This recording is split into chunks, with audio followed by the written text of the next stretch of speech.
Vestibülyar aparatın pozulması və yaxud da yersiz baş gicəllənmələr, məsələn, əslində başım gicəllənib bəzən də bir əşyanı iki görmək kimi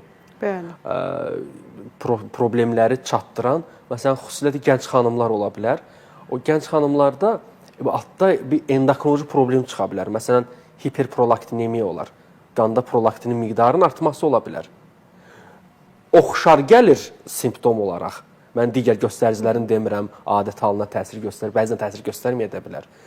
Çünki hipofiz vəzinin işlərindən biridir və bu pozulubsa, o oradakı prosesi də poza bilir. O zaman prolaktini salacaq müalicə aparıla bilir. Məsələn, biz prolaktini qanda miqdarını aşağı salan Avramova Cereva, Vitex agnus castus, ərküdə bitkisi.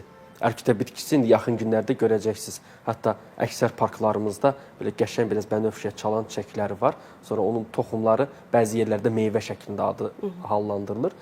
Mən onu qida spiritində saxlayıb, nastoyka dediyimiz cövhərini də çıxardıb istifadə etdirə bilirəm.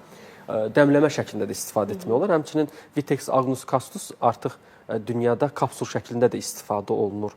Daha çox da brokoli kələmi ilə bərabər. O prolaktinin miqdarını aşağı salmaqda, məsələn, 3 həftə istifadə edib 2 həftə fasilə verə bilərlər.